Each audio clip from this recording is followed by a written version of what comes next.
Sa loob ng elevator, lihim na umiwas sa kamera ang babaeng ito at naglabas ng 2 itlog. Pagkatapos, dinurog niya ang balat at isinubo ang mga itlog ng buo sa kanyang bibig. Kahit gutom na gutom siya, hindi niya hinayaang makuhanan ng kamera dahil ito'y isang mamahaling mall. Si Ji Young ang empleyado na nagpipindot ng elevator para sa mga customer dito.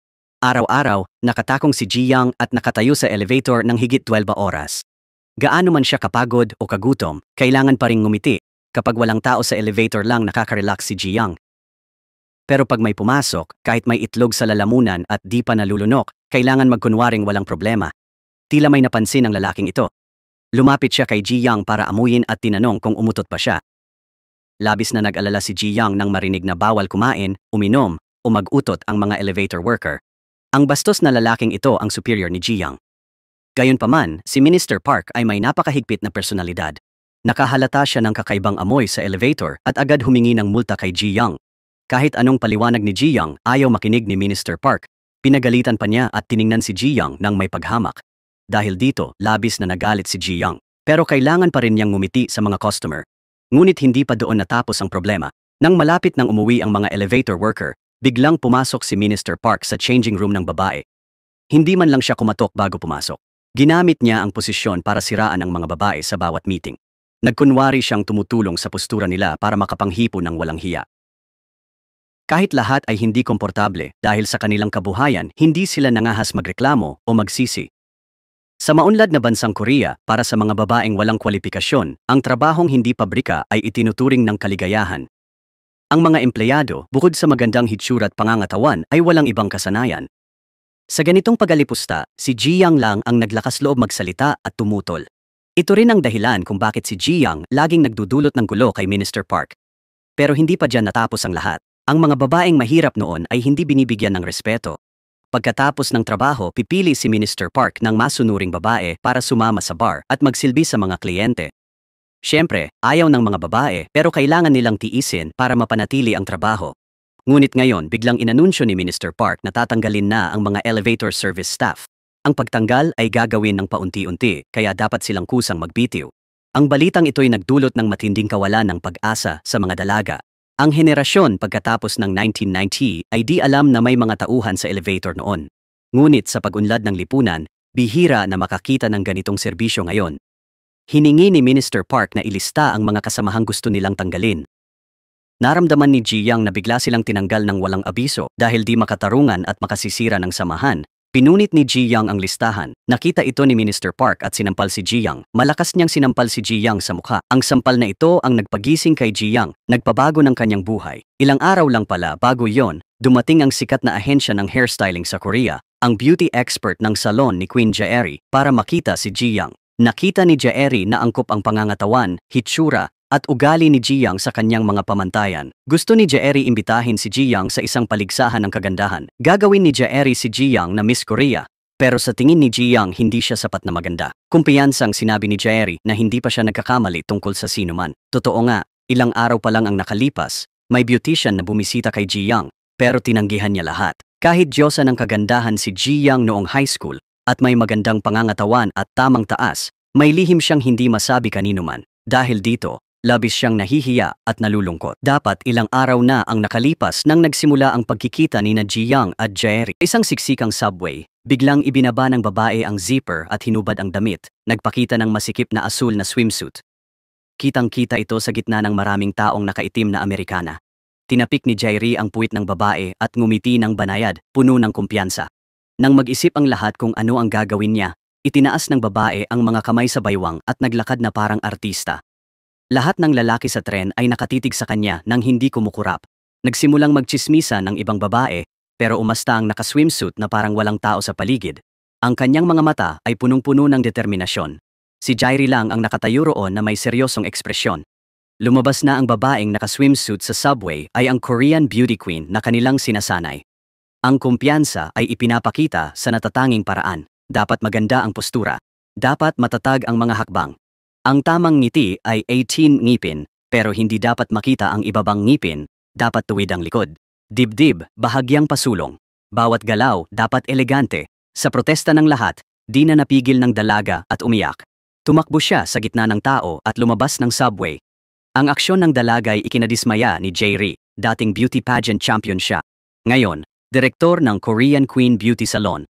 Nagsanay siya ng maraming Miss Korea champions. Sa isang tingin, nakikita niya ang potensyal. Para sa mga kandidato, pupunta siya sa mga lugar ng magaganda. Tinitingnan niya ang babae mula ulo hanggang paa. Nakakita siya ng babaeng sumasayaw sa entablado. Anuman ang hitsura niya, ang proporsyon, ritmo ng sayaw, at kontrol sa eksena ay lubos na ikinalugod ni Jairi. Ang takong ay 8 sentimetro ang taas at ang sahig hanggang tuhod ay 51 sentimetro. Mula sahig hanggang balakang ay 90 sentimetro. Sa likod pa lang, balikat, baywang, balakang at bukong-bukong, lahat ay perpekto. Ang babaeng ito ay si Ji Young, dumating siya para maging part-time dancer. Kung mapapaligaya niya ang crowd, dagdag sweldo ang ibibigay ng boss. Sa sandaling ito, kumalma si Jairi. Hinabol niya si Ji Young pero nabangga sa lasing at natumba. Nang tumayo si Jairi, nakasakay at umalis na si Ji Young. Agad niyang inutusan ang sekretarya na imbestigahan ang part-time dancer sa bar. Kinabukasan, pumunta si Jairi sa mall kung saan nagtatrabaho si Ji Young. Nakita ni Jairi si Ji Young sa fitting room. Pagkatapos magpakilala, dumiretso si Jairi sa pakay niya. Sinabi ni Jairi kay Ji Young, "Mahalaga ka sa akin. At kaya kitang sanayin para maging Miss Korea. Pero kailangan muna nating suriin ang iyong pangangatawan." Gusto ni Jairi tingnan kung pasado ang hubog ni Ji Young. Hiniling ni Jairi na maghubad si Ji Young hanggang sa kaya niya. Nag-alinlangan si Ji Young, pero ibinaba ang zipper at hinubad ang damit. Napansin ni Jairi na kakaiba ang kilos ni Ji Young. Kadalasang una ang pangitaas. Pero si Ji Young palda muna ang hinubad. Nang akmang huhubarin ni Ji Young ang kanyang polo, sinabi ni Jairi, "Hindi na kailangan." Matagal nang nakita ni Jairi ang tunay na figura ni Ji Young. Hiniling ni Jairi kay Ji Young na maghubad para subukan ang katalinuhan at tapang nito. Labis na nasiyahan si Jairi sa ipinakita ni Ji Young. Umaasa si Jairi na hahamonin ni Ji Young ang sarili at sasali sa beauty contest kasama siya. Pagkaalis ni Jairi, nakatagpo ni Ji Young ang dating kaklase sa high school na si Hyungjun. Sinabi niyang siya na raw ang presidente ng isang malaking kumpanya ng kosmetiko. Hinanap ni Hyungjun si Ji Young para anyayahan sa beauty contest sa Jeju Island. Sa totoo lang, malapit nang bumagsak ang kanyang kumpanya dahil ayaw ng gulo sa mga utang at gusto ng bonus. Hinanap niya ang dating beauty queen ng kanilang paaralan. May karanasan siya sa beauty contests at siya rin ang kanyang unang pag-ibig. Nagsimula ang tadhana ni Ji Young at Hyungjun noong high school. Noon, si Ji Young ang reyna ng kagandahan na hinahangaan ng lahat ng lalaki sa paaralan. Siya ay 1.7 metro ang taas at may mahaba't makikinis na binti. Tuwing ngumingiti, para siyang bulaklak na lotus na namumukadkad. Pagdating ni Ji Young, lahat ng lalaki sa paaralan ay nababaliw sa kanya. Ang sayaw niya sa tugtog ay lalong nagpapaliyad sa mga kalalakihan. Naglalabanan sila sa pagtatapon ng paper planes para sa atensyon niya. Sa panahong walang magagandang TikTokers, ang pagtitig kay Ji Young ay parang pag-inom ng bitamina sa mata. Ang hiyawan ng mga lalaki ay parang pag-click at ang mga eroplanong papel ay parang mga regalo sa live stream. Umaasa lang silang titingnan sila ng Diyosa kahit minsan. Kung makuha ni Ji Young ang eroplano ng isang lalaki, magiging espesyal yon. Si Hong Joon, 17 anyos, ay muntik nang madiagnose ng Alzheimer's noong taon na yon. Walang tigil ang panginginig ng kanyang puso't katawan. Sa pursige ni Hong Joon, mabilis silang naging magon. Pero pagka-graduate ng high school, nakapasa si Hong Joon sa sikat na universidad. Si Ji Young naman ay naging elevator attendant. Tingin ng nanay ni Hong Joon, di karapat-dapat si Ji Young sa anak niya. Sa pagsisikap ng nanay, sumunod si Hong Joon at nakipaghiwalay kay Ji Young. Bukod dito, sinabi ng kaibigan ni Hong Joon na si Lee Jun na kung manalo ng Miss Korea ang babaeng empleyado ni Hong Joon, ipupuhunan niya ang lahat sa kumpanya ng kosmetiko nito. Nagpasya si Hong Joon na pumunta sa Jeju Island para sumali sa kompetisyon. Makukuha niya ang 5 milyong won na premyo at mababayaran ang utang niya. Ito rin ang paghahanda para sa pambansang kompetisyon sa Seoul. Pero nagsinungaling si Hong Joon kay Ji Young na hindi kulang sa pera ang kumpanya, gusto lang niyang mag-train ng bagong talento. Ipinangako niyang sasagutin niya ang lahat ng gastusin ni Ji Young. Bukod dito, ibibigay kay Ji Young ang 5 milyong premyo mula sa kompetisyong ito. Layunin ni Hong Joon na ihanda si Ji Young para maging Miss Korea. Gusto rin ni Hong Joon na ipagpatuloy ang kanilang hindi natapos na love story. Nais ni Ji Young na makataka sa mahirap na sitwasyon, kaya sumali siya sa paligsahan. Ngunit ang pinili ni Ji Young ay si Jairi, isang may higit na reputasyon at karanasan. Pagdating sa lugar ng rehistro, nalaman ni Ji Young na ang buong malaking gusali ay salon ni Jairi at maraming babae ang nagparehistro. Bawat babae, kung mag-isa, ay parang diyosa sa mata ng mga lalaki. Naging elevator attendant si Ji Young bago nakapagtapos ng high school. Kahit anong pinag-aralan o trabaho niya, nahihiya siya. Pero ang talagang ikinahiya niya ay ang kanyang pangangatawan. Kahit matangkad siya, hindi siya kontento sa kanyang dibdib. Tiningnan ni Ji Young ang ibang magagandang kalahok at saka tiningnan ang sarili. Sa huli, wala siyang lakas ng loob na magpa-interview. Agad na umalis si Ji Young, piniling sumuko. Pagka-uwi, tinawagan ni Ji Young ang kanyang matalik na kaibigan. Sinabi ni Ji Young na magpapa-opera siya para baguhin ang laki ng dibdib, pupunta sa salon ni Jairi at sasali sa Miss Korea. Para kay Ji Young, ito na ang huling pagkakataon niya. Pero kailangan munang manalo sa Jeju para sa bayad ng opera, kaya nag-leave siya kay Minister Park. Pagkatapos, sabay silang lumipad papuntang Jeju Island. Pero sobrang kinakabahan si Ji Young, nanginginig ang mga kamay niya. Napatingin ang lahat sa eroplano kay Ji Young dahil dito. Alam ni Ji Young na sa taas na yon, lumalaki ang ilang bagay. Pinaalala ni Hong Jun na lunukin ng laway para sa presyon, pero masakit pa rin kay Ji Young. Agad hinawakan ni Hong Jun ang mga tainga niya. Hanggang sa tumigil ang eroplano, unti-unting tumigil si Ji Young sa pagsigaw. Tinanong ni Ji Young si Hong Jun kung nahiya siya kanina. Sinabi ni Hong Jun na ganyan talaga ang lahat sa unang biyahe sa eroplano. Maya-maya lang, nakarating na sila sa isla ng Jeju. Ang baybayin ay asul na asul at may hanay ng matataas na berdeng puno sa daan. Ito ang unang biyahe ni Ji Young mula sa tinitirhan niya ng mahigit 10 taon. Ito rin ang unang pagkakataon na nakakita siya ng dagat. Ngunit napansin ng tatlong kasama na nakalimutan nila ang damit pang catwalk. Mabuti na lang at sinabi ni Ji Young na siya na ang bahala doon. Noon lang sila nakahinga ng maluwag para makatipid. Nagsinungaling sila na hindi sila makabook ng hotel. Sinabi nila na sa sauna na lang muna siya tumira. Ang kalaban niya ay nasa Marangyang Hotel naman. Gumamit si Ji Young ng pipino bilang face mask. Ang kalaban niya ay may sariling masahista. Malapit nang magsimula ang ensayo. Hindi inasahan ni Ji Young na makita si Jairi sa banyo. Nalaman niyang hurado pala si Jairi sa kompetisyong ito. Pero bumulong si Jairi na huwag ipaalam na magkakilala sila. Baka kasi magkaroon ng hindi magandang hinala ang iba. Dagdag pa, anuman ang gawin ni Ji Young, bibigyan siya ng 0. Kung mananalo si Ji Young sa pinakamababang puntos, kwalipikado siya sa Queen Beauty Salon ni Jairi. Nang marinig ito, si Ji Young na tiwala sa sarili ay lubhang naapektuhan. Ngunit hindi niya inasahan na ang susunod na mga pangyayari ay lalo siyang ikakalungkot. Nang gabing iyon, inanyayahan ni Hyung Jun si Ji Young sa hapunan. Dinala niya ito sa isang Marangyang hotel para aliwin ang isang pangunahing sponsor. Ngunit hindi alam ni Ji Young na may ganitong plano pala. Sinabi ni Hyung Jun, kailangan niyang maging Miss Korea para makakuha ng puhunan sa sponsor. Hindi inasahan ni Ji Young na dadalhin siya ng dating kasintahan sa hotel para sa sariling interes. Gusto niyang gawin ni Ji Young ang ganoong masamang bagay. Agad tumayo si Ji Young at naghanda ng umalis sa lugar na iyon. Sa sandaling ito, ang sponsor na binanggit ni Hyung Jun ay pumasok. Siya ang taong lihim na nagmamahal kay Ji Young ng matagal. Nang oras na iyon, nagdahilan si Hyung Jun at tumakas palabas. Sa loob sinabi ni Lee Jun na kung maganda ang performance ni Ji Young, magiging sponsor niya siya. Dahil sa insulto, tumayo si Ji Young at gustong umalis. Pero kinutya siya ni Lee Jun, sinabing sayang ang ganda niya dahil hindi niya alam gamitin ito. Sinabi agad ni Ji Young na kahit mahirap siya, nasusuklam siya sa mukha ni Lee Jun. Patuloy na kinutya ni Lee Jun si Ji Young, sinabing ipinagkanulo siya ni Hyung Jun. Sa mga sandaling iyon, nakaupo sa labas si Hyung Jun. Sa wakas, bumangon ang kanyang konsensya. Agad siyang pumasok sa kwarto pero umaasang mananatili si Ji Young. Matapos sampalin ni Ji Young, umalis siya.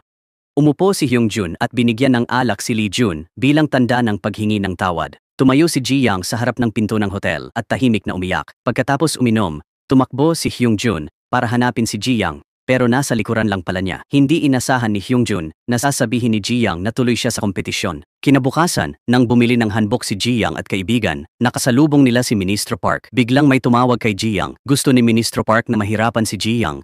Pero ang problema ay wala siyang kasuotan. Nakita nila ang balita tungkol sa pagtaas ng ginto, kaya napatingin sila sa nagsingil ng utang. Matapos ang matiyagang paghikayat, ginamit nila ang pera mula sa pagbebenta ng gintong kuwintas para sa mga costume. Sinabi rin ni Ji Young kay Hyung Jun, nasasama siya kay Jairi sa kompetisyon sa Seoul. Ang kanilang relasyon ngayon ay paggamit lang sa isa't isa. Agad na humingi ng tawad si Hyung Jun kay Ji Young. Hindi niya dapat ginamit si Ji Young bilang pang-bargain. Kung sasama siya kay Jairi, mabubuwag ang kanyang kumpanya. Pero umalis si Ji Young nang hindi na lumingon pa. Malapit nang magsimula ang kompetisyon. Mga estudyante sa kolehiyo ang mga kalahok. May mga anak mayaman din sa mga kalahok. Pero hindi naman nagmukhang mababa si Ji Young sa kanila. Minarka rin ng mga hurado si Ji Young bilang flight attendant. Pag-akyat sa entablado, yumuko ng malalim si Ji Young. Ang pagpapakilalang ito ay nagpalapit sa kanya sa lahat. Kahit kinakabahan, maganda ang performance ni Ji Young. Sumunod ang bahaging pagkanta at pagsayaw. Ang kanta't sayaw ng sikat na mga awit ay naging patok sa buong Asya noong 1997. Nakangitit sumasayaw ang mga kalahok sa likod niya. Dahil magaling sumayaw si Ji Yang, nakakuha siya ng maraming puntos dito. Pero bigla na lang naputol ang takong ng sapatos ni Ji Yang. Kumalma siya agad at nagpatuloy sa pagsayaw. Nakita rin ng mga huradong nakaupo sa madla ang eksena. Nang sandaling iyon, lahat ng takong ni Ji Yang ay nasira, pero kalmado pa rin siya. Sinubukan niyang manatiling balanse at nagpatuloy sa pagganap. Bago pa magsimula ang paligsahan, pumasok ang kalaban ni Ji Yang sa dressing room. Niloko niya ang mga takong ng sapatos ni Ji Yang. Ang layunin ay mapahiya si Ji Yang habang nakatayo sa entablado. Ngunit nagawa pa rin ni Ji Yang na magpatuloy sa pagganap. Gayunpaman, hindi na nakayanan ni Ji Yang at agad na bumagsak. Pero sa huli, tumayo siyang muli. Halos hindi niya mapanatili ang balanse sa isang paa. Nag-aalala ang lahat kay Ji Yang, pero lihim siyang nagpasyang hindi babagsak. Naalala niya ang hirap na dinanas bilang elevator worker. Naalala rin niya ang pangit na mukha ni Ministro Park. Kahit nasugatan ang bukong-bukong ni Ji Yang at walang pag-asang manalo, di siya pwedeng sumuko. Bawal yun sa beauty pageant. Ngumingiti pa rin si Ji Yang habang patuloy na sumasayaw sa tugtog. Pero sa huli, bumagsak pa rin siya ng malakas sa entablado. Ang di inasahan ng lahat, biglang hinubad ni Ji Yang ang kanyang high heels. Nagpatuloy si Ji Yang sa pagsayaw ng nakapaa. Naantig nito si Jairi at ang buong audience. Tumakbo si Hongjun sa stage pero gusto pa ring tapusin ni Ji Yang ang sayaw para makuha ang award sa pagsali. Bigla na lang binuhat ni Hongjun si Ji Yang pababa ng stage. Hindi niya naintindihan ang sitwasyon noon. Akala ni Hongjun di handa si Ji Yang, kaya nangyari yung nakakahiyang eksena sa stage. Nagdulot din ito ng kahihiyan sa kanyang kumpanya. Sinisisi ni Ji Yang siya sa pagdadala sa kanya pababa ng entablado ng ganoon. Lihim siyang humiram ng handbook sa mall para sa kompetisyong ito at nahuli siya. Kung babalik siya sa mall, tiyak na matatanggal siya sa trabaho. Posibleng maharap pa si Ji Yang sa mga kasong kriminal. Wala nang atrasan ngayon. Determinado si Ji Yang na magiging Miss Korea siya pero biglang lumitaw si Jairi. Sabi ni Jairi, hinahanap niya ang mahirap na babaeng may lakas ng loob at tiyaga. Gusto ni Ji Yang lumingon kay Hongjun pero binalaan siya ni Jairi na, "Wag." Pero nang aalis na sila, hinabol sila ulit ni Hongjun. Sinabi niyang hahanapin pa rin niya si Ji Yang. Gusto niyang patunayan ang sarili sa pamamagitan ng aksyon. Pinaniwalaan siya ni Ji Yang at bumalik sa tabi niya. Tiningnan ni Jairi ang malakas na salita ni Hongjun, hindi alam kung maniniwala o hindi. Bumalik si Ji Yang sa department store at isinumite ang kanyang pagbibitiw kay Minister Park. Sinisi ni Ji Yang ang sarili sa pagnanakaw ng handbook na nakadisplay sa mall. Taimtim na nagmakaawa si Ji Yang sa kanya na huwag nang habulin ang kaibigan. Sabi ni Minister Park, pwedeng iligtas ang kaibigan pero may kapalit o tatawag siya ng pulis. Kinabukasan, hinanap ni Ji Yang si Minister Park. Inaalok ang lahat ng severance pay para iligtas ang kaibigan sa pagtanggal pero hindi pumayag si Minister Park sa alok. Alam ni Ji Yang ang gusto niya pero mas pipiliin niyang mawala ng pera. Nag-ipit si Ji Yang. Dagdag kalahating taon na sweldo sa kasunduan kay Minister Park. Doon lamang siyang ngumiti nang may kasiyahan. Tumalikod siya. Tinapik si Ji Yang sa balikat. Tanda ng matagumpay na kasunduan. Pagkatapos nito, kailangang magpaalam si Ji Yang sa trabaho niya bilang elevator attendant. Sisimulan niya ang paglalakbay para maging kampeon ng beauty pageant. 10 taon na siyang nag-aksaya ng oras dito, kaya ayaw na niyang sayangin pa ang limitadong kabataan. Pero yung problemang nagbibigay sa kanya ng sakit ng ulo, hindi pa rin nalulutas. Gabi-gabi, kumuha si Ji Yang ng ruler para sukatin ang laki ng dibdib niya kung lumaki na. Sa kabilang banda, kailangan ng mga babae na hawakan ang bakal na bar sa pagitan ng binti nila ng 15 na minuto. Kailangan din nilang mag-handstand ng 20 minuto. Hindi lang yon, kailangan din nilang tumayo ng diretso sa pader ng 30 minuto. Ito'y mga paraan para mapaganda ang hugis ng binti at labanan ng gravity para di lumaylay. 200 paglukso sa tuhod, pwedeng pagpayatin ang pangit na linya ng hita nila. Paglampas na ang babae sa 20s, ang balakang nila ay magiging kurbado na. Sa panahong yon, pareho na lang ang taas nila. Hanggat matatag at hubog ang puwit nila, mas matangkad ang kanilang hitsura. Kapag mas magkakasundo ang proporsyon ng katawan, likas na mas maganda ang tindig. Sinisikap ng mga babae na gamitin ang kalamnan sa balakang para umusad. Ang galaw na ito ay epektibong nagpapataas ng puwit. Si Ji Yang ang pinagsisikapan dahil kailangan niyang manalo para manatili kay Jairi. Pero halos kapantay ni Ji Yang ang bilis ng kilos ni Chaehi. Kahit nagpapawis sila araw-araw, marami pa ring dumarating para mangarap maging reyna ng kagandahan. Kilala ang lugar na ito bilang Hwangpo Military Academy ng Kagandahan, itinayo mismo ni Jaehi. 7 beses nanalo sa beauty contests, si Jaehi ay may karanasan at mga lihim ng kagandahan para sa mga babae. Si Ji Yang ay 25 taong gulang na, kaya't wala na siyang masyadong oras para subukan. Sa edad na ito, sa susunod na taon, hindi na siya maaaring sumali sa paligsahan. High school lang at 10 taong karanasan bilang elevator staff ang meron si Ji Yang, huling tsansa niya ito. Ngunit ngayon matapos mag-ensayo, sinabi ni Jaehi na dapat sila'y magtapat-tapatan para sa team spirit. Kailangan nilang maligo ng sabay-sabay. Agad na kinabahan si Ji Yang nang marinig ito. Ang bagay na kinatatakutan niya ay nangyari na nga. Ang ibang babae ay tumayo at pumunta sa banyo, pero si Ji Yang ay nakahiga pa rin sa sahig. Labis siyang nag-aalala kung ano ang kanyang gagawin. Sa oras na yon, kinuha na ng ibang babae ang tuwalya at pumasok sa banyo. Tumingin si Ji Yang sa sarili niya. Sa sandaling yon, lalo siyang naging malay sa sarili. Pero sinabi ni Jae-hee kay Ji Yang na wag mahiya. Wala nang choice si Ji Yang kundi sabihin ang totoo. Pero bigla, nagkataong dinala ni Director Jung ang trainee niya sa changing room. Dating bata ni Jae-hee si Director Jang, pero ngayon sila'y magkaaway na. Agad silang nakaramdam ng hindi maganda ng magkita. Di nila nagustuhan ang sinabi ng isa't isa, kaya nagkaalitan agad. Patuloy na nangasar at tumawa ang mga estudyante sa magkabilang panig. Tumayo rin si Director Jung at ipinagmalaki ang kanyang katawan. Kumpiyansa niyang sinabi na tunay ang kanyang dibdib. Dagdag pa, sinabi niyang peke lahat ng parte ng katawan ni Jae-hee. Tinawag ni Director Jung na babaeng silikon si Jae-hee, pero sumagot ito. Sinabi niyang 1997 na, panahon na ng pagpapaganda ng sarili. Naniniwala si Jae-hee na kahit sa 10 to 20 taon, ang plastic surgery ay magiging uso pa rin. Si Director Jung lang ang walang pupuntahan para magpagawa, tapos magseselos sa ganda ng iba pagkatapos ng plastic surgery. Sa sandaling iyon, nakita ni Director Jang si Ji Yang na nakatayo sa likod ni Director Jae-hee. Hinila ni Director Jang si Ji Yang at tiningnan siya mula ulo hanggang paa. Inuyam ni Director Jang si Ji Yang dahil hindi niya pinalaki ang kanyang dibdib.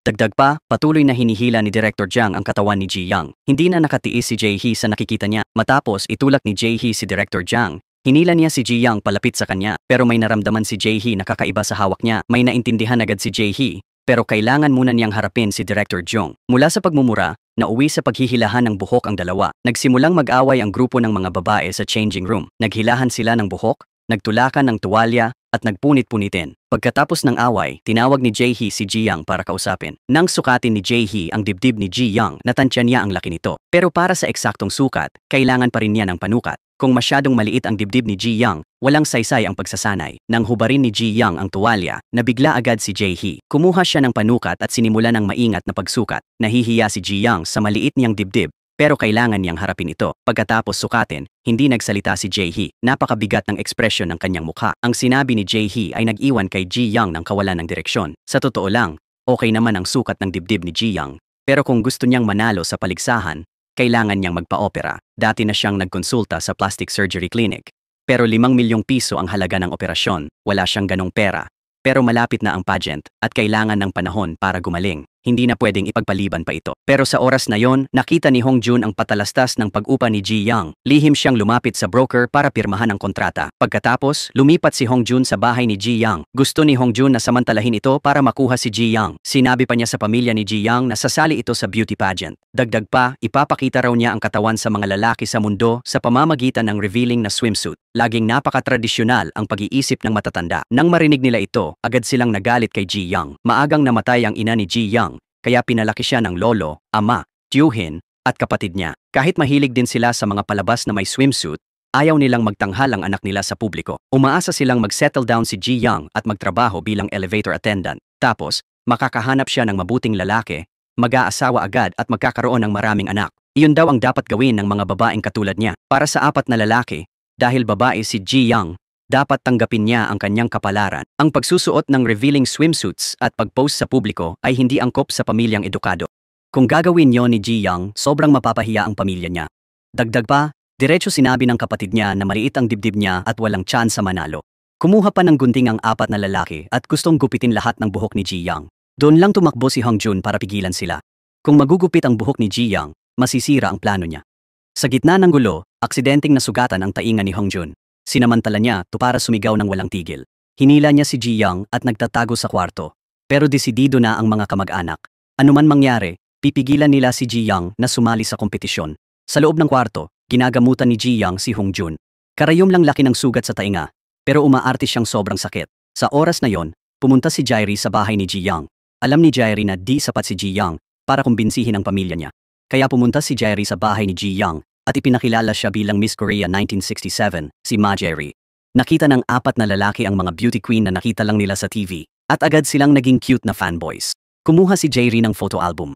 Sa loob nito ay mga larawan ng beauty queen na kanyang sinanay. Dati silang ordinaryong empleyado, pero nang manalo, may nag-asawa ng mayaman at naging asawa ng tycoon. May isa namang pumasok sa showbiz at naging sikat na artista. Kung nakalagay sa resume na naging Miss Korea, Priority siya sa anumang kumpanyang a-applyan. Kaya lubos na nagbago ang buhay ng mga Miss Korea matapos manalo ng titulo. Nang marinig ito, naintindihan ng pamilya ni Ji Young na nandito si Jerry para kumbinsihin sila. Kahit naramdaman nila na maganda noon, ayaw pa rin nilang sumali si Ji Young sa contest. Gusto lang nila ng normal na buhay para sa kanya. Inanyayahan ng pamilya ni Ji Young si Jerry na umalis. Sa puntong ito, hindi na napigilan ni Ji Young ang sarili. Sinabi niyang sasali siya sa beauty contest at magpapalaki ng dibdib. Pagkatapos magsalita ni Ji Young, natahimik ang pamilya sa gulat. Si Hongjun ang unang tumutol. Ayaw niyang payagan si Ji Young na magpa-opera. Biglang sinisi niya si Jerry, tinanong anong mahika ang ginamit kay Ji Young. Sinabi rin ni Hongjun na maganda na ang dibdib ni Ji Young. Kung susundin siya, di na kailangan ng operasyon para manalo. Dagdag pa, sinabi ni Hongjun na kung magpapalaki ng dibdib si Ji Young, mamamatay siya sa harap nito. Pagkatapos, ikinulong nila si Ji Young sa silid at mahigpit na binantayan. Hindi nila pinahintulutan si Ji Young na lumabas kasama si Director Jerry. Para gumanda ang katawan, nagsanay si Ji Young na maglakad gamit ang puwit ng 1 kilometro. Pagkatapos gumawa si Ji Young ng 200 sit-up para sa kanyang abs. Gumawa siya ng 300 squats para pumayat ang mga hita. Nagsagawa rin siya ng 400 push-up para lumaki ang dibdib dahil hindi maganda ang katawan. Bukod sa plastic surgery, ito lang ang paraan para maging kaakit-akit ang katawan niya. Kahit natutulog, nag-handstand pa rin si Ji Young. Ang layunin ay labanan ang gravity ng Earth at maiwasan ang pag-urong ng katawan. Bigla na lang binuksan ni Hongjun ang pinto at pumasok. Sinabi ni Ji Young sa kanya, itago mo na lang yung lakas mo. Huwag mo nang palalain pa ang sitwasyon. Nagpasya na siyang sumali sa kompetisyon kasama si Jerry. Samantala, seryosong nagdadaldal ng walang kwenta si Hongjun kay Ji Young. Sabi niya, kung sasali lang sa team niya si Ji Young, di na kailangan ng operasyon. Sa katawan niyang, yan lang daw kayanan niyang manalo ng kampyonato. Agad sinabihan ni Ji Young si Hongjun na lumayo ng lumayo sa kanya. Sabi ni Ji Young, kung may oras si Hongjun manligaw, dapat unahin niya muna ang mga gawain sa kumpanya. Sabi ni Hongjun, gusto niya talaga si Ji Young, kaya ayaw niyang magpa-opera ito. Wala raw kinalaman to sa kasama ni Ji Young sa kompetisyon. Pero sabi niya, asikasuhin muna ni Hongjun ang bangkaroting kumpanya niya, tsaka na raw siya makipag-usap tungkol sa pag-ibig. Halos 30 anyos na raw siya ngayon. Wala na nga raw pera, nabaon pa sa utang. Ano pa raw ang maipagmamalaki niya para manalo si Ji Young? Pero sabi ni Hongjun, mga bad boy lang tulad niya ang nakakaakit ng atensyon ng mga babae. Kinabukasan, pumunta si Ji Young sa ospital para magpa-plastic surgery. Noon, may bagong promo ang ospital na libreng plastic surgery. Kung papayag siyang i-post ang before at after pics niya sa website nila, libre ang 5M na bayad sa surgery. Pangako rin ng surgeon na hindi ibubunyag ng ospital ang mukha ng pasyente. Gusto ni Ji Young gamitin to pero sabi ng doktor kailangan muna ng masusing check-up. Dahil dito, medyo nagduda si Ji Young sa intensyon niya, pero gusto pa rin niyang maging Miss Korea. Kaya't matapos huminga ng malalim, nagpasya na siya. Kinabukasan, dumiretso si Hongjun sa ospital para sa plastic surgery.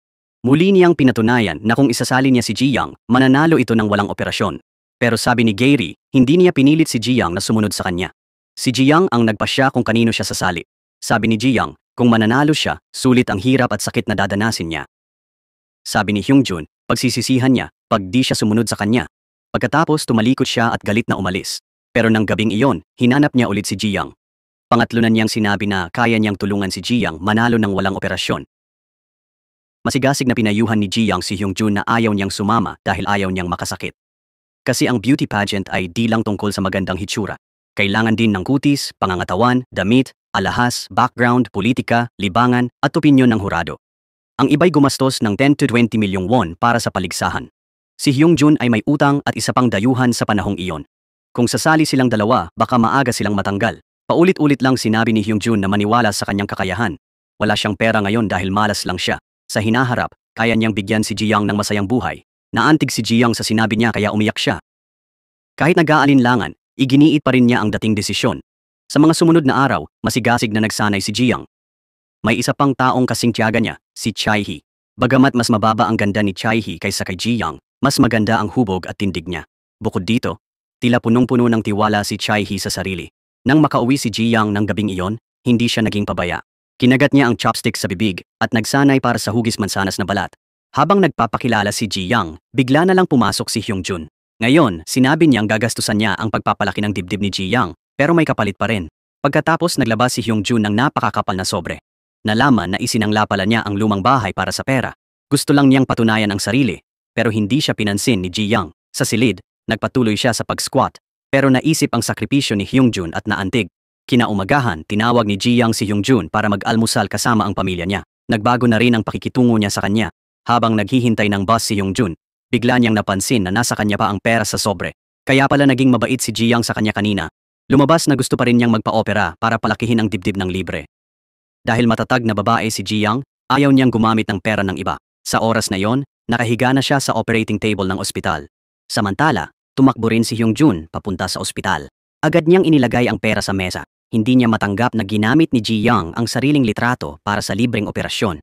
Sinabi niya sa nurse na burahin kaagad ang lahat ng litratong kinuha bago ang operasyon. Pero sa oras na iyon, nagsimula na ang general anesthesia kay Jiang. Unti-unti siyang nawalan ng malay at hindi narinig ang pagtawag ni Hyungjun. Mabilis na lumabas ng operating room si Jiang. Sa oras na iyon, sobrang tensyonado ang mukha ni Hyungjun. Nag-aalalang tinanong niya kung takot ba ito at kung masakit. Sabi ni Hyungjun, bayad na ang operasyon, kaya dapat makipagtulungan na lang siya. Nakita ni Jae-ri na mabilis lumabas si Jiang sa operating room, kaya agad niyang tinanong anong nangyari.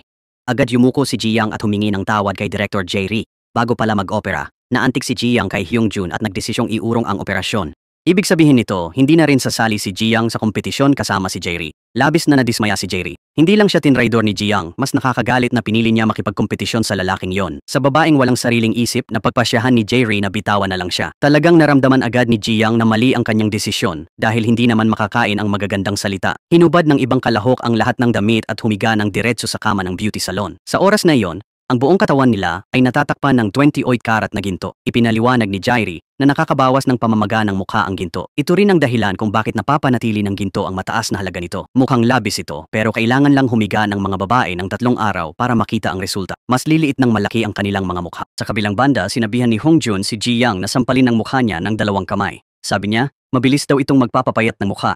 Namula at sumakit ang mukha ni Jiang sa kalasingan. Dinala ni Director Jong ang mga estudyante sa sauna para magpawis at pumayat. Kumuha si Hyungjun ng bola at pinahiga si Jiang dito, pinipindot ng mabuti. Sabi niya, makakatulong daw ito para pumayat ang tiyan.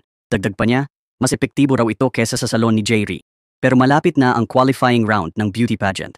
Ano ang gagawin ni Jiang sa buhok niya? Sabi ni Hyungjun, may paraan daw siya. Dinala ni Hyungjun si Jiang sa pagsasanay ng karibal niyang si Jae-ri. Sabi ni Hyungjun, humihingi siya ng payo kay Jae-ri. Di raw siya pumunta kay Director Jang kasi pareho lang sila ni Jae-ri kaya dapat magbahaginan. Pero sinabi ni Jiang ang totoo. Minsan lang siya nagmakaawa kay Director Ma na tulungan siya sa buhok. Akala ni Jiang itataboy sila ni Jae-ri, pero mabait siya at nagdisenyo ng buhok ni Jiang. Si Jae-ri ay tunay na mahusay sa pagpapaganda. Agad-agad, nakagawa siya ng napakagandang hairstyle. Ngayon lang nakita ni Jiang ang sarili na ganoon kaganda. Hindi mapigilan ng mga babae sa paligid na humanga kay Jiang. Ang lion head ay kilalang hairstyle ng mga Korean beauty queen. Pinakapal nito ang buhok at pinapayat din ang mukha. Tuwang-tuwa si Jiang sa bagong hairstyle niya. Maya-maya, nagsimula na ang beauty pageant qualifying round. May 2 makeup artist at assistant si Jae-ri para sa bawat kalahok niya. Kaya nailaan nila ang buong pagsisikap sa paligsahan. Mag-isa lang si Jiang sa bahay na naghahanda ng lahat. Sarili niya lang ang makakapagpasigla sa kanya. Sa pagmamadali, nakalimutan ni Jiang ang contestant card niya. Mabilis siyang nakarating sa lugar ng paligsahan. Ang unang hamon ay ang pagsubok ng walang makeup. Susukatin ng staff ang taas, sukat ng katawan at timbang ng kalahok. Pero sa gabay ng beauty salon, bawat babae gumamit ng maliit na diskarte. May mga gumawa ng 100 push-up bago sukatin ang dibdib, kaya't lumaki ng 2 sentimetro ang sukat ng kanilang dibdib. May iba'y malakas huminga habang sinusukat para lumaki ang resulta. Kakaiba, may mga payat pero malaki ang sukat ng dibdib. Pero si Jiang, wala talagang talento o alam na diskarte. May isang bagay na talagang ikinawalang magawa ni Jiang. Sa bahay, 32 ang sukat niya, pero ngayon 30 na lang daw. Humingi siya ng muling pagsukat, pero tinanggihan ng mga tagapangasiwa. Lumabas na ito pala'y sponsor din ng paligsahan. Ang Body's Cosmetics ay may lihim na pakana sa likod ng kurtina. Dahil magkakompetensya sila ni Hyungjun, ayaw niyang papasukin si Jiang, kinatawan ng kumpanya ni Hyungjun sa susunod na round. Hindi lang mas maliit ang sukat ng dibdib ni Jiang, nabawasan din ng 2 sentimetro ang kanyang taas. Sinukat na 8 sentimetro ang haba ng kanyang mukha. Dahil dito ang katawan ni Jiang na dating gininto ang ratio ng antas 8, bigla na lang naging antas 7. Wala nang magawa si Hyungjun sa sitwasyon. Sa oras na yon, nakita ng ama ni Jiang sa bahay ang kanyang contest card. Doon lang niya nalaman na lihim palang sumali si Jiang sa beauty pageant. Kaya agad nagpasya ang pamilya ni Jiang na pumunta sa venue para iuwi siya. Noon, ginagamit pa rin ni Jiang ang paraan ni Hyungjun para payatin ang mukha. Habang ang mga estudyante ni Jae-ri ay inaalagaan ng mga profesional na masahista. Personal pang tinulungan ni Director Jong ang kanyang mga estudyante na payatin ang mukha. Sa oras na iyon, pinuntahan ni Hyungjun ang namamahala sa komite ng kompetisyon para makiusap. Sabi ni Hyungjun, habang sinusukat si Jiang, di makatarungan ang trato sa kanya. Hiniling niyang payagan siyang pumasok sa paghatol ng bare face. Pero wala siyang kakilala o suhol, kaya ginamit ng namamahala ang dahilan na labag sa patakaran para tanggihan si Hyungjun sa harap ng lahat. Pero dahil sa matinding pakiusap ng reporter, pinayagan din niya itong mag-record ng interview. Sa totoo lang, binalak na ni Director Jong ang ebalwasyong ito. Pero dahil may mga reporter, napilitan ng mga hurado na magbigay ng patas na puntos. Umasa si Ji Young sa kanyang magandang hitsura para makakuha ng mataas na score. Sa oras ding yon, dumating ang pamilya ni Ji Young sa gate ng kompetisyon. Desidido silang hatakin pa uwi si Ji Young bago magsimula ang swimsuit competition. Sa loob ng waiting room, huminga ng malalim ang mga estudyante ni Director Jung para kumalma. Agad nilang binalot ang tape sa baywang ng mahigpit para hubugin ang katawan sa hugis hourglass. Sa gayon lamang ito maituturing na perpekto. Sinabi ni Director Jong kay Seungju na kahit hirap huminga, kailangan niyang tiisin hanggang dulo para maging perpekto ang hugis ng katawan. Doon lang binigyan ng mga hurado si Seungju ng mataas na marka. Ito ang sikreto ni Director Jong sa paglikha ng magandang swimsuit beauty. Ang iba'y gumastos ng $50 milyong sa plastic surgery, siya'y tape lang ang kailangan. Matiyagang tinuruan ni Director Jae-ri si Chae-hee kung paano tumayong may grasya. Anong uri ng swimsuit ang magpapatingkad sa kanyang katawan? Nagpanik si Ji Young. Walang karanasan sina Hyungjun at staff niya sa ganitong paligsahan. Nang oras na yon, si Lee Jun na may gusto kay Ji Young ay dumating din. Agad na sinuotan ni Hyungjun ng swimsuit si Ji Young. Ayaw niyang makita ni Lee Jun si Ji Young na naka-swimsuit. Pumunta si Lee Jun dito para bigyan si Ji Young ng hikaw. Sa swimsuit contest, bawal ang alahas maliban sa hikaw. Ang maliit na alahas na ito ay nagdadagdag ng alindog sa mga kalahok. Paano nalaman ni Hyungjun ang mga bagay na ito? Gusto rin ni Ji Young ang hikaw, pero ayaw niyang masaktan si Hyungjun, kaya tinanggihan niya si Lee Jun. Alam ni Hyungjun ang kanyang kakulangan, pero pilit pa ring sinabi na mura lang naman ang hikaw. Doon lang pumayag si Ji Young na tanggapin ang regalo ni Lee Jun. Nang handa na siyang umalis, nakasalubong niya ang kanyang lolo at ama na pumunta para pigilan siya. Halos himatayin ang ama ni Ji Young nang makita siyang nakasuot ng revealing na damit. Nagalit siya at sinampal si Ji Young ng malakas sa mukha. Binanggit ng ama niya ang asawa sa langit at sinabi kay Ji Young na kung magpumilit siyang sumali, hindi niya igagalang ang ina.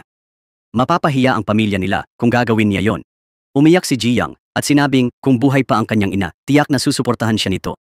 Sabi niya, ang ama at lolo niya ay mga macho, kaya may maling pananaw sa ganitong paligsahan, pero di siya pinakinggan. Gusto nilang iuwi si Ji Young. Sa sandaling iyon, tumingin si Ji Young kay Hyungjun. Naintindihan niya ang ibig sabihin nito. Agad hinila ni Hyungjun si Ji Young at tumakbo palayo. Pinigilan ng ibang tao ang pamilya niya. Mabilis na nagsimula ang paligsahan ng swimsuit. Sa audience, sinubukan ni Ji Young na huwag magpadala sa sama ng loob. Pero bigla na lang may ilang babaeng dumating. Tinulak nila si Ji Young papunta sa banyo. Lumabas na lahat sila estudyante ni Director Jae-ri. Si Choi Se-yeon ang utak sa likod nito. Pilit niyang hinila ang breast pads ni Ji Young. Ginamit niya ang gunting na nakahanda para gupitin ito. Layunin ay pigilan si Ji Young makakuha ng mataas na puntos. Nagsimula na ang kompetisyon. Kung maghahanda ulit si Ji Young, huli na, kaya ngumiti na lang siya. Nagkamali ang mga kalahok sa unahan. Tanging si Seungju ni Director Jong ang mahusay sa laban. Nang lumabas si Ji Young, napansin ni Hyungjun na may mali. Bago umakyat, malinaw na hindi ganoon kalaki ang dibdib niya. Magaling si Ji Young pero hindi angat ang dibdib sa iba. Malapit na ang huling yugto ng promosyon. Ang una, pangalawa, at pangatlong pwesto mula sa regional rounds ang kakatawan sa Seoul sa finals. Dahil 5 lang sa 50 contestants ang nanatili sa unang round, sobrang kinakabahan ang mga babae. Ang mga nakapasok sa top 5 lang ang may tsansa makipagkumpetensya para sa kampyonato. Ang mga contestants na tinawag ang pangalan ay tuwang-tuwa. Mabuti na lang, si Ji Young ay napasama sa top 5 base sa kanyang kabuuang score. Sa wakas, nakaramdam ng ginhawa ang grupo ni Hyungjun. Susunod, pipili ang mga hurado ng una, pangalawa, at pangatlo mula sa 5 contestant sa stage. Si Sohee, na nag-catwalk sa subway, ang nanalo ng ikatlong pwesto. 2 contestants ang matatanggal sa natitirang 4. Bigla-bigla naging sobrang tensyonado ang atmosfera. Agad pagkatapos, si Chae-hee, estudyante ni Director Jae-ri, ang nanalo ng pangalawang pwesto. Sinusubukan ni Ji Young na kontrolin ang kanyang kaba. Pinipilit niyang panatilihin ang ngiti sa kanyang mukha. Grupo ni Hyungjun sa audience, kinakabahan, nakakuyom ang kamao, pero tinawag ng MC si Seungju. Ibig sabihin nito, natanggal si Ji Young sa kompetisyon. Kahit pilit ngumingiti si Ji Young, hindi niya mapigilan ang pagluha. Sina Ji Young at Seungju ay pareho sa ika-4 na pwesto. Doon lang na-realize ni Hyungjun na dapat pala siyang nakinig kay Director Jae-ri. Ngayon, nalulugi ang kumpanya niya at nanganganib na mag-bankrupt.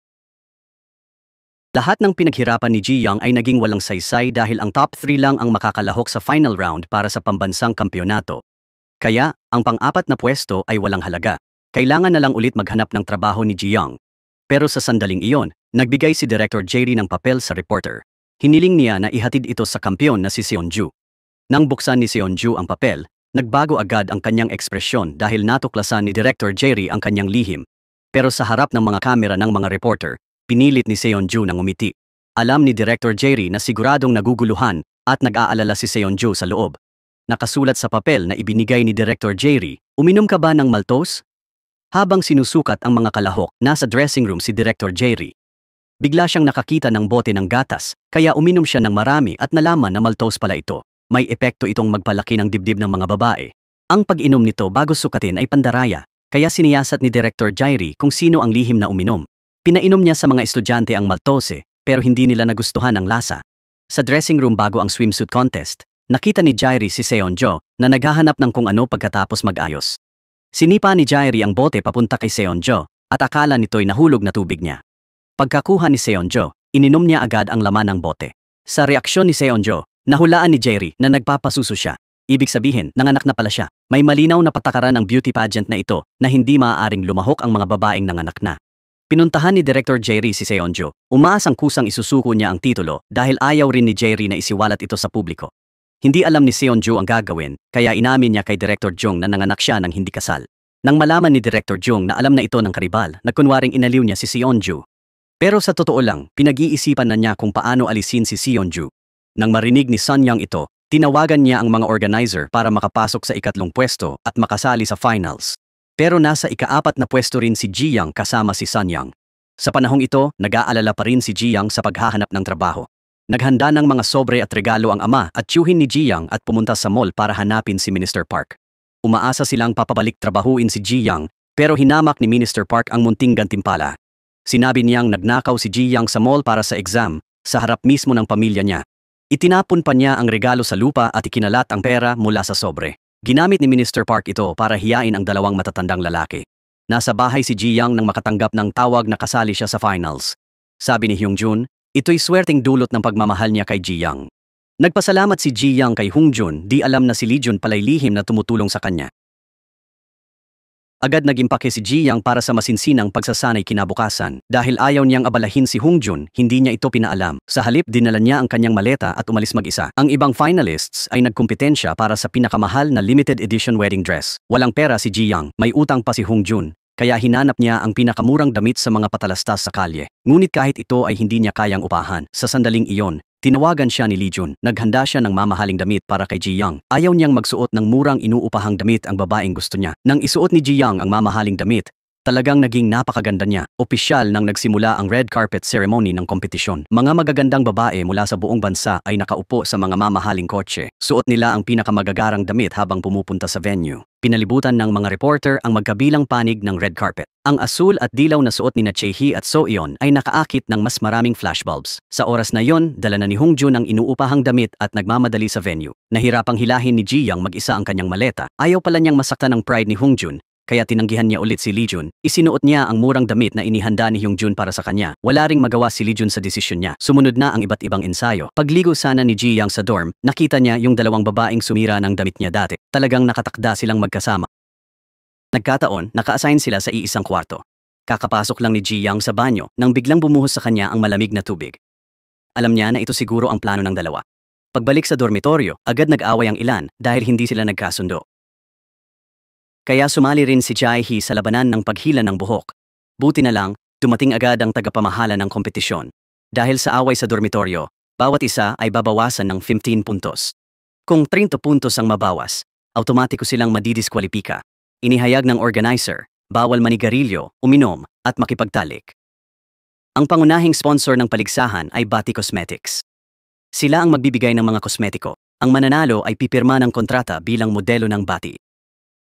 Iginiit ni Ji Young na walang ganoong clause sa kasunduan ng beauty pageant. Hindi rin siya pumayag dito dahil kinatawan niya ang kumpanya ng cosmetics ni Hyungjun sa paligsahan. Ito'y nagdulot ng malaking pagkadismaya sa mga organizer at sponsor ng kompetisyon. Lumapit ang mga sponsor kina Ji Young at Hyungjun, sinabi na kung hindi siya pipirma, kalimutan na ang paglahok. Ngunit nagsisimula pa lamang ang mga hamon at pagsubok na haharapin ni Ji Young. Kahapon, binato ng itlog si Ji Young bilang protesta ng ilang tao laban sa beauty contests. Inakusahan nila ang mga paligsahan ng diskriminasyon sa panlabas na anyo. Nanawagan sila na itigil na ang kompetisyon. Sa swimsuit shoot, dahil sa alitan sa sponsors, pinakuha siya ng litrato ng walang makeup sa pool. Bukod dito, sa photoshoot, hiniling ng mga organizer kay Ji Young na humiga sa banig ng swimming. Sinubukan ni Ji Young ng ilang beses pero hindi siya nakahiga dito. Pagbalik niya sa dorm, natuklasan niyang nasira ng iba ang kanyang high heels. Mas malala pa, lihim na naglagay si Sanyang ng pampakagang sa mga pampaganda ni Ji Yang. Mabuti na lang at pinaalalahanan ni Jae-hee si Ji Yang. Kung naglagay si Ji Yang ng pampagandang may pampakagang, hindi siya makakapagpatuloy sa kompetisyon. Kinabukasan, sa praktis ng pagkanta't sayaw, hindi maganda ang naging performance ni na Sanyang at Jae-hee. Si Ji Yang naman ay may mapagmataas na ngiti sa kanyang mukha. Dahil sa dami ng kanyang karanasan sa pagganap, parang binibigyan na lang siya ng puntos dito. Talagang mas mahusay ang performance ni Ji Yang kumpara sa ibang kalahok. Noon pa man, kalaban na ang tingin ni na Sanyang at Suhyun kay Ji Yang. Ngayon, lalo silang nainggit at nainis. Agad namang nagpahipan ng malakas ang direktor sa buhok ni Ji Yang para mas lumiwaliw ito sa hangin. Dahil dito, naging mas makahulugan ang kanyang pagganap. Siyempre, bunga rin ito ng masigasig na pagsasanay ni Ji Yang para sa paligsahan. Hindi nagtagal, oras na para sa pagpupulong ng mga hurado bago ang kompetisyon. Ang Legion Investment at dating boss ni Ji Yang na si Minister Park ay naging hurado bilang mga sponsor. Sila ang magtatakda ng kabuang puntos ng mga kalahok bago ang paligsahan. Ang unang pamantayan sa pagsusuri ng swimsuit ay ang buto sa leeg. Ang babaeng huradong bibigay sana ng mataas na puntos kay Ji Yang ay binalaan, kaya ibinigay na lang niya ang mataas na puntos sa ibang kalahok. Ang pangalawang pamantayan ay ang pagpapakita ng dibdib. Ang pokus ng pamantayang ito ay ang kurba ng leeg at linya ng likod. Mas mataas ang leeg, mas maganda. Ang circumference dapat tama lang. Ang perpektong neckline ay kalahati ng sukat ng baywang. Dapat tuwid ang balikat, maganda kung may kurbang 5 degrees. Lahat ng hurado ay gumamit ng mga pamantayang ito sa pagmarka. Unang ipinakita ni Ministro Park ang score sheet. Binigyan niya si Ji Yang ng lahat ng pinakamababang puntos. Mabutit binigyan ni Lee Jun si Ji Yang ng mataas na puntos. Pagkatapos ng grading, hindi pa tapos si Park sa paghihiganti. Sabi niya kay Ji Yang, ito'y dahil sa hindi niya pagsunod noon. Ipinahiwatig ni Park na kung pumayag siya, maaaring magbago pa. Binabalak na ngayon ni Ji Yang na patayin si Ministro Park. Si Lee Jun ay tumawag kay Ji Yang para sabihin ang kabuuang puntos. Dahil dito, natapos niya ang susunod na pagsasanay ng mapayapa. Agad-agad, lumitaw ang mga kalahok sa entablado ng isa-isa. Sa pagkanta't sayaw, nagkunwaring natumba si Sanyang ayon kay Jang. Ang layunin niya ay lumitaw sa harap ng kamera. Dahil dito, walang footage si Soyeon sa palabas. Sa mga oras na ito, si Ji Yang ay nasa likod ng entablado. Nakita niya ang video ng pamilya at nakuha ang kanilang suporta. Naantig ng husto si Ji Yang dito. Sa oras na ito, nagsimula ang espesyal na pagtatanghal ng mga kalahok. Pinupukpok ni Director Jung ang kanyang mga kalahok mula sa ibaba ng entablado. Ang OA ni Director Jung, kaya nahiya si Director Jae-ri para sa kanya. Sobrang nag-aalala si Hyun Jun sa performance ni Ji Yang. Mabilis na natapos ang pagtatanghal ng unang grupo. Agad namang nagsimula ang pangalawang grupo. Ang pag-ikot ng balakang ni Jae-hee ay hindi pinakawalan ng mga mata ng manonood.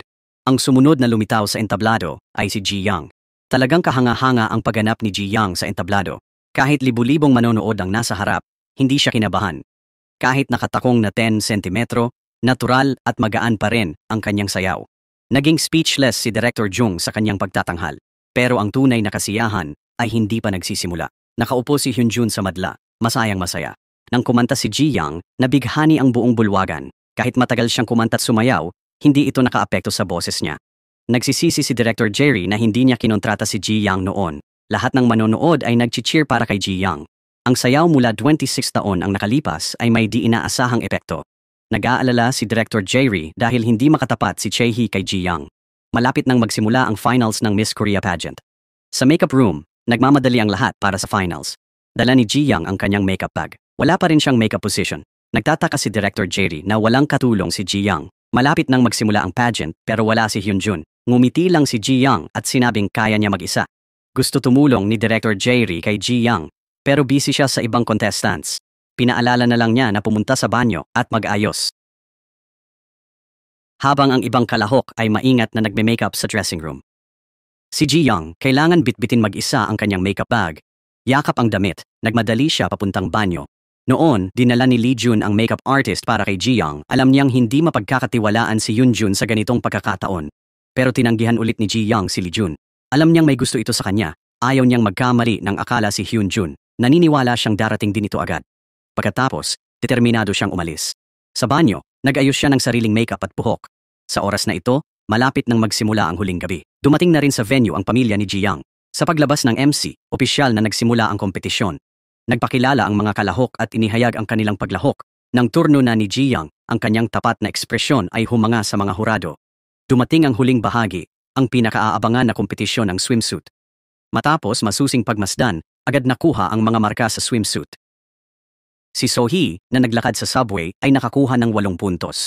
Si Sanyang, propesyonal na mananayaw, ay nakakuha ng 7.9 puntos. Sumunod si Jiang na nagsanay ng husto at sanay tumayo ng matagal. Napakatuwid ng kanyang mga binti.